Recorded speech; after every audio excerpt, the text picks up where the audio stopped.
como consultor o en cargos directivos a empresas de diferentes sectores, entre ellas financieras, de salud, retail, educación y consumo masivo en procesos de planeación, liderazgo y sostenibilidad empresarial.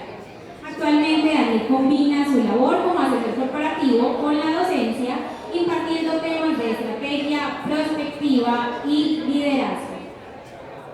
Daniel nos invita a pensar sobre el papel humano detrás de la transformación digital y la toma de decisiones, preguntándonos siempre al final del día qué hace diferente a una empresa. Daniel, bienvenido y muchas gracias por acompañarnos. Muchas gracias. ¿Me escuchan bien? Bueno, buenas tardes. Creo que vamos corriditos de tiempo, entonces la charla no va a tener las 6 horas que estaban planteadas, sino un poquito menos. Vamos a tratar de hacerla en 30 minutos. Bueno, un poquito para contarles por qué estoy aquí parado y por qué voy a hablar de este tema. Yo llevo una carrera profesional larga, tanto ejecutivo como consultor, y siempre ha estado marcada por 3 obsesiones. Una primera obsesión es la estrategia, fue por donde empecé quizás mi primera línea de entrada a este mundo corporativo, pero estando en ese camino, recorriendo ese camino, me encontré con que las estrategias no se hacen solas, y ahorita vamos a hablar un poco de eso, sino que dependen mucho de las personas. Entonces mi segunda obsesión ha sido entender cómo el talento se puede vincular con la estrategia para que ésta sea realmente efectiva. Y una tercera obsesión ha sido, pues en 30 años hemos vivido muchísimos cambios tecnológicos, muchísimas rupturas culturales, digamos, temáticas, tecnológicas en este mundo corporativo.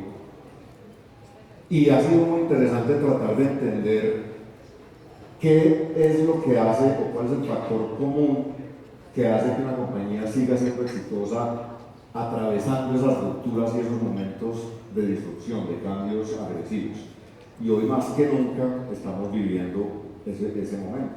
Todos sabemos que hoy con la inteligencia artificial sentimos que algo se nos está saliendo de las manos, que hay una oportunidad enorme, pero que todavía no la alcanzamos a agarrar bien, y ahí hay que explorar y aprender muchísimo para todos nosotros.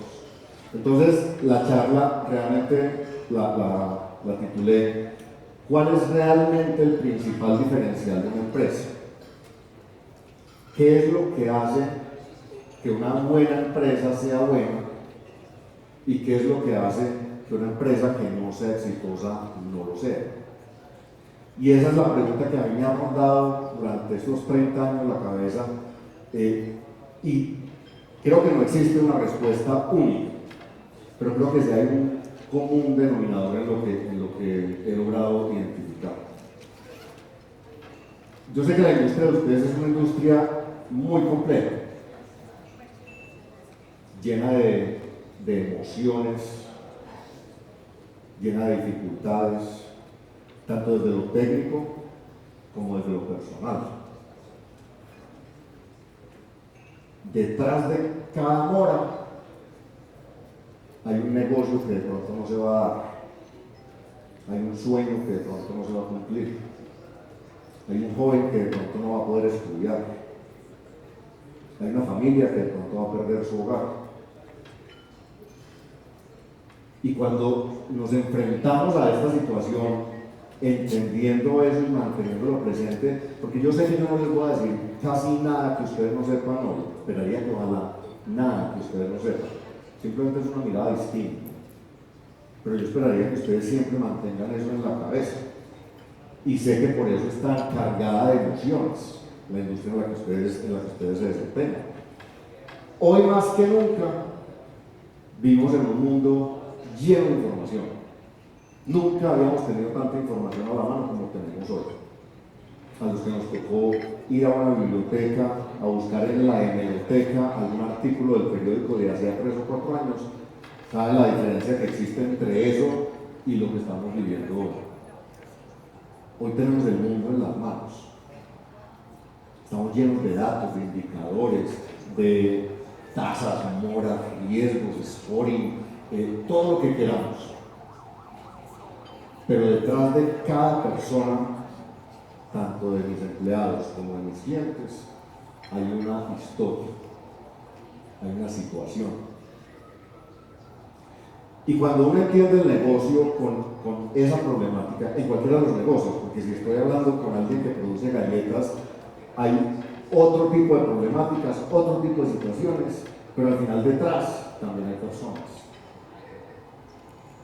Y entonces cuando nos separamos un poquito de esa cotidianidad en la que estamos metidos en un celular o en un computador todo el día, y reflexionamos acerca de qué es lo que realmente puede hacer exitosa una compañía, nos damos cuenta que es que a veces, más frecuentemente incluso de lo que uno quisiera, se nos olvida que los negocios son entre personas.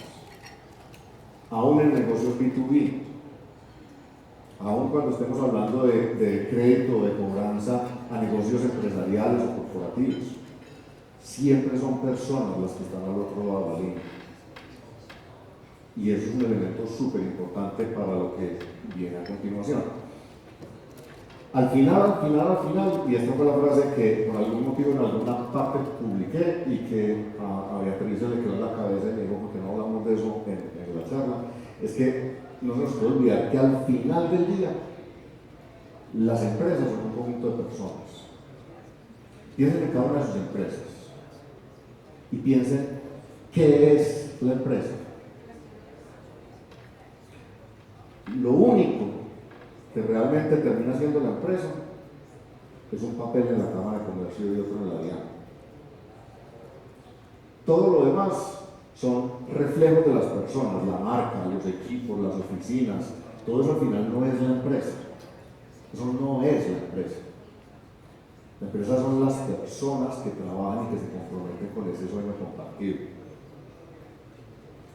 Y cuando empezamos a mirar a la organización de esa manera y empezamos a decir es que la empresa somos nosotros, no es el servidor, no es el algoritmo especializado que yo tengo, no es la receta de la Coca-Cola, es la gente que está detrás de todo eso. De pronto eso nos da una óptica distinta para enfrentar la estrategia, que al final es lo que a mí me interesa. Yo lo que quiero es transmitirles a ustedes un par de mensajes que ustedes salgan esta noche y digan, si yo aplico esto o si tengo esto presente, puede que haga un poquito más exitosa mi compañía. Entonces, hoy tenemos un montón de retos. A mí me sorprende tremendamente encontrar el poder que tiene la inteligencia artificial. Yo creo que todavía no lo aprendemos a identificar. Apenas estamos rasguñando la superficie de lo que eso puede llegar a ser. Es sorprendente. Ayer Beatriz me dijo, dame un perfil tuyo, y yo no lo tenía construido. Le dije, dame un segundito, se lo pregunto a ChatGPT, por hacer el ejercicio. Le pregunté a ChatGPT y no dormí. Esa vaina me conoce mejor que cualquiera. No, me hizo un perfil que yo decía, ¿en serio soy yo? ¿Qué tan berraco? Porque es que sabe todo lo que hago, todo lo que le pregunto. En algún momento le pedí que me ayudara a revisar los elementos de la hoja de vida. Es decir, cuando me hizo el perfil me vi perfectamente retratado. Y eso es solamente una gotica, eso es un centavo ante la millonada de cosas que ofrece esta herramienta de inteligencia artificial. Y estamos hablando de ese scoring predictivo que se está volviendo tendencia, que lo ha sido desde hace mucho tiempo, pero que con las capacidades analíticas hoy de la inteligencia artificial y con el acceso a esa data que tenemos hoy, que cada día es mayor. Hace 20 años no teníamos esta cantidad de datos, entonces cuando hablábamos de un scoring predictivo en la banca, pues no era tan fácil realmente implementarlo. Hoy casi que podemos adivinar la persona que va a desayunar dentro de 3 o 4 días. Es una cosa impresionante lo que puede estar pasando.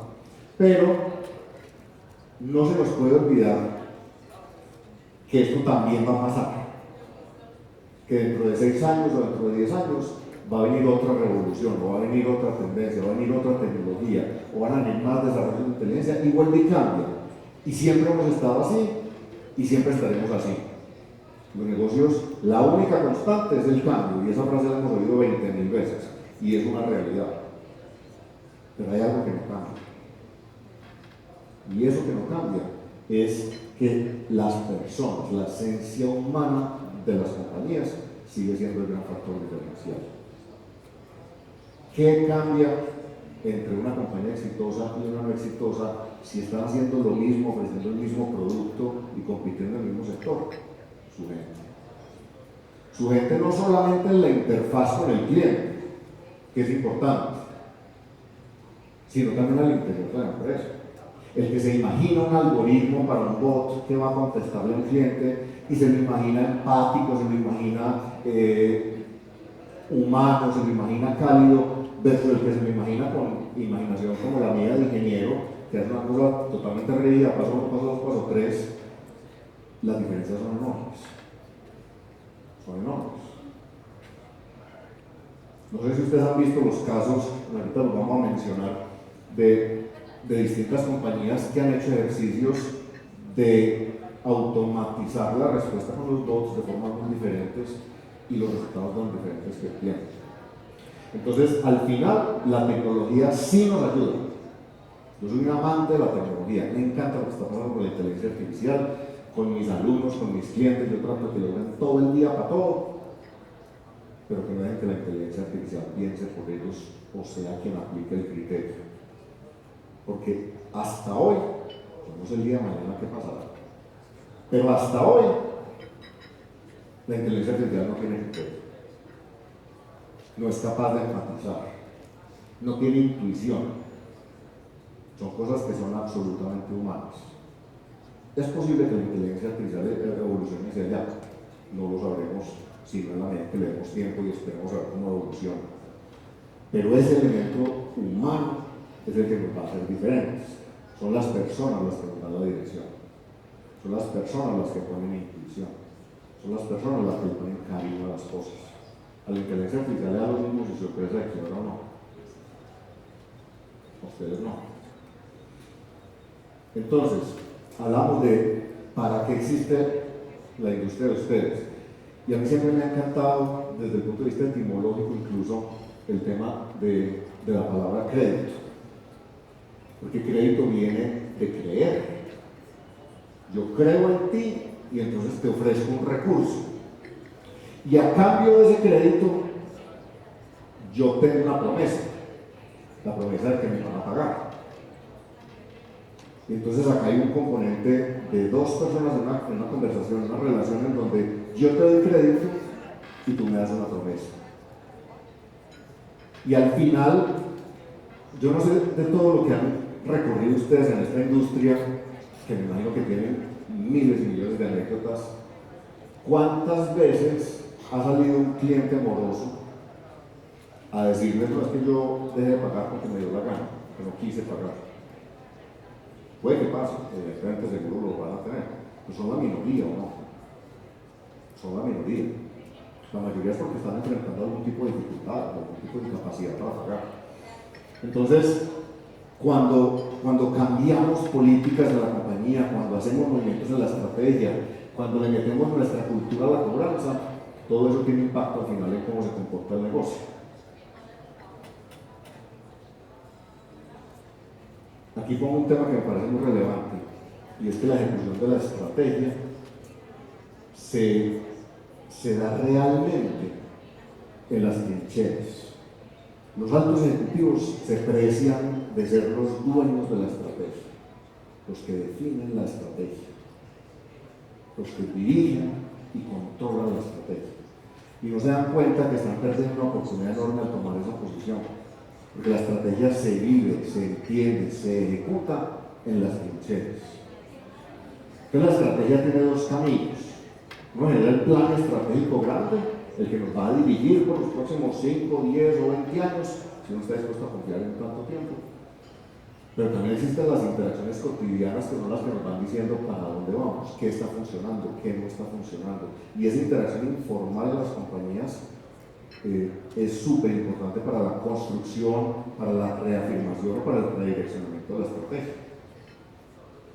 Y entonces, al final aquí decimos, las empresas no son sus números, las empresas de nuevo son las personas las que hacen la estrategia. son las personas las que la definen, son las personas las que la ejecutan. Eso no se le delega a un computador. Cuando hablamos ahorita de todas esas anécdotas que ustedes pueden tener al momento del cobro, hoy hemos visto, y yo creo que en los últimos años se ha notado mucho la intención de parte de ustedes en pasar de ese ¿por qué no pagaste? A cómo te podemos ayudar, qué es lo que te está pasando y cómo te podemos ayudar. Pero, y aquí voy a ser un poquito irreverente, quizás todavía se nos queda mucho en estas mesas. Todavía se nos queda mucho en intenciones, en ganas de hacer eso.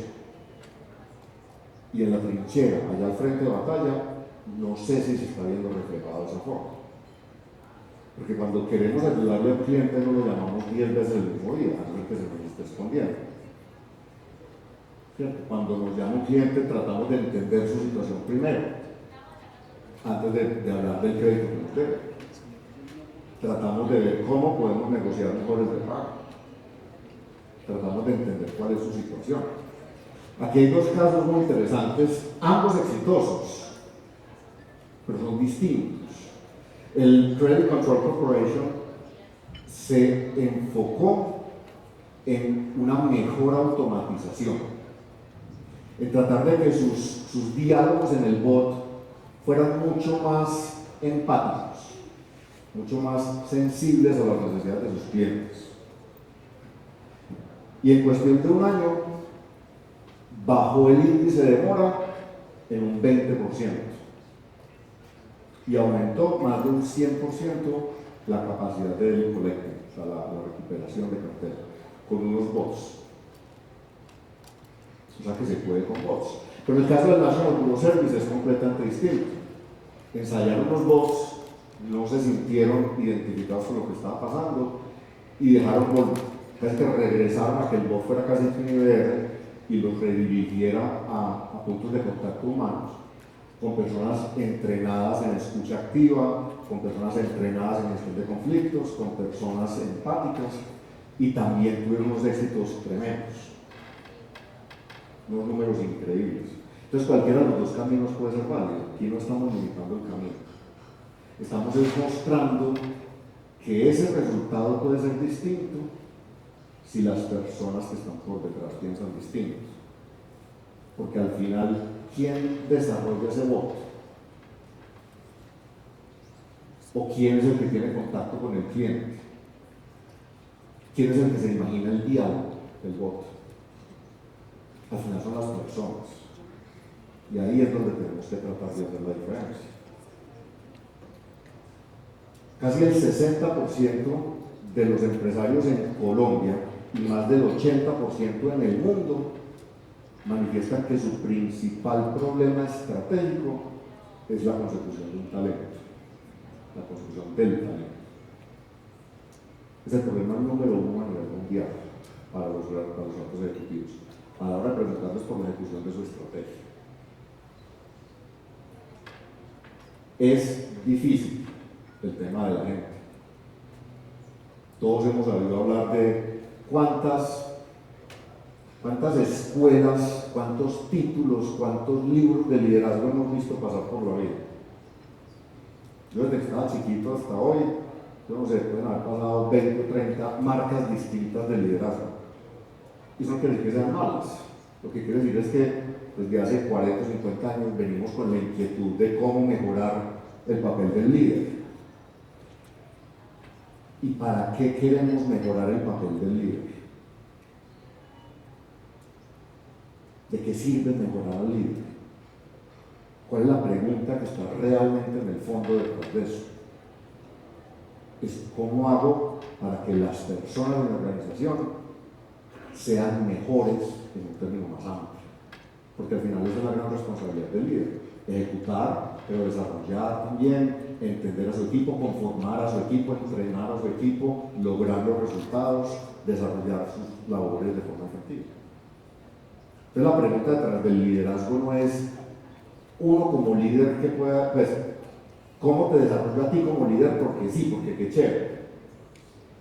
Es cómo te desarrollo como líder para que me ayudes a desarrollar líderes detrás de ti, para que toda la organización crezca.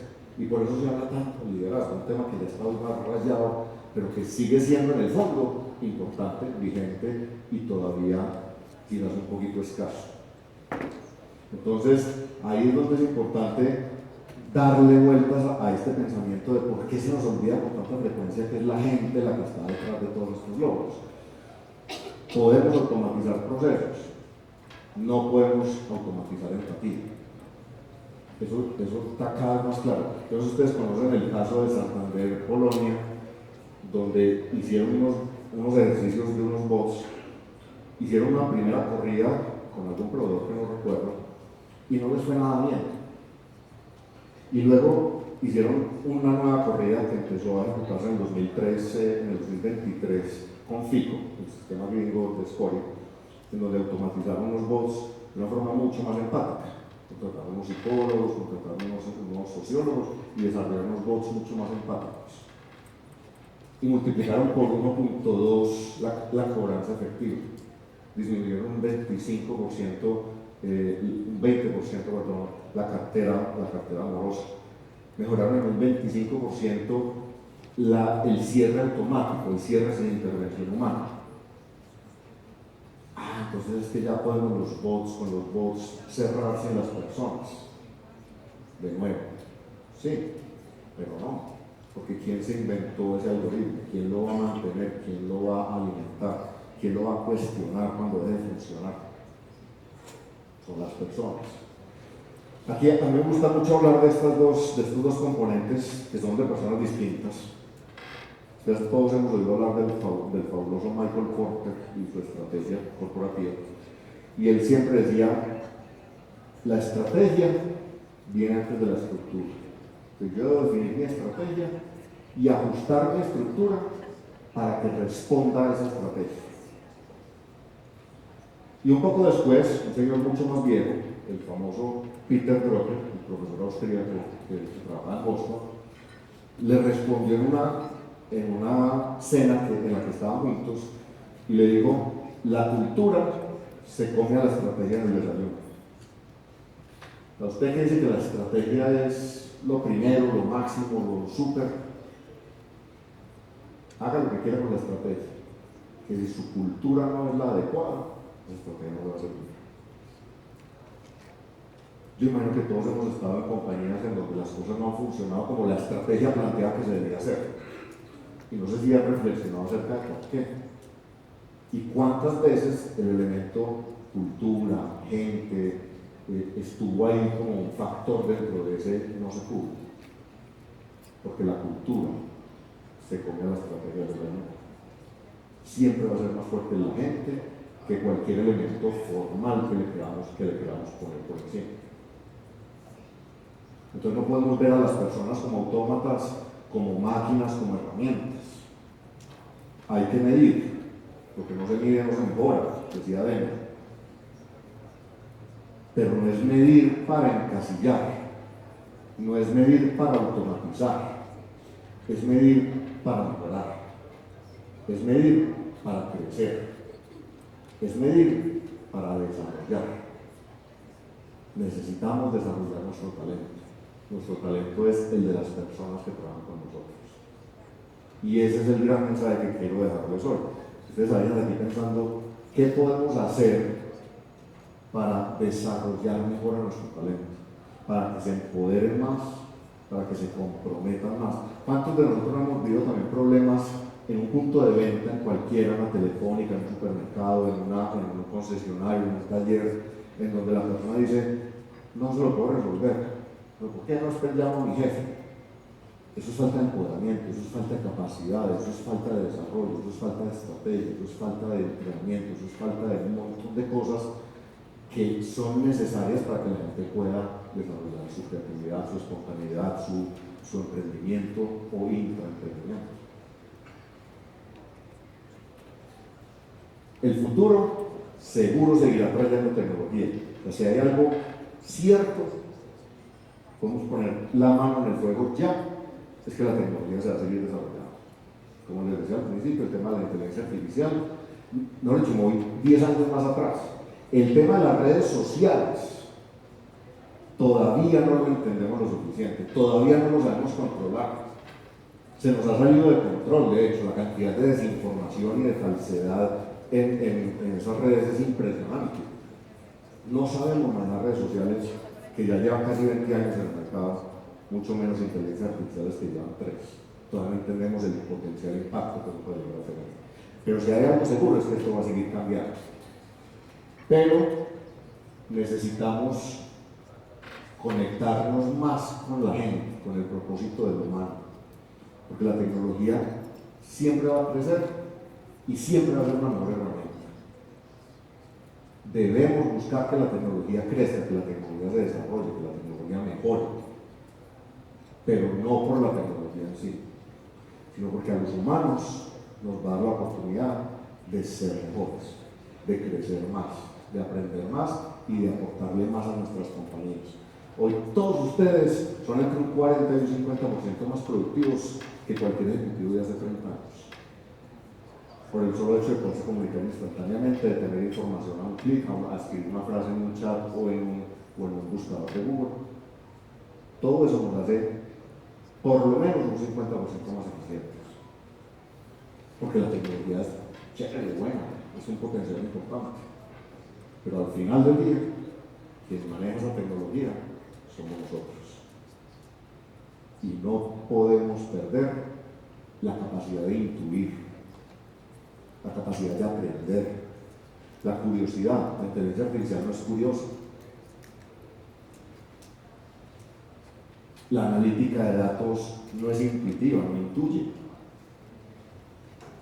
Eso solamente lo podemos hacer nosotros. Ser creativos.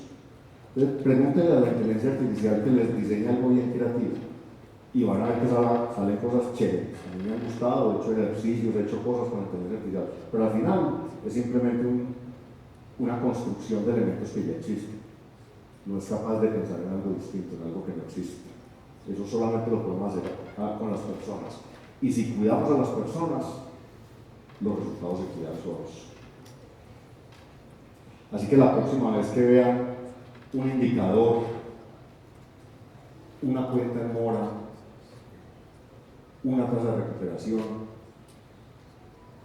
pregúntense, ¿cómo lo podemos manejar mejor? ¿Y qué historia hay detrás de ese número? ¿Quién está detrás de ese número? ¿Y cómo puedo yo conectar mejor con esa persona? A través del canal que sea, a través de la herramienta que sea. ¿Cómo podemos conectar con las personas?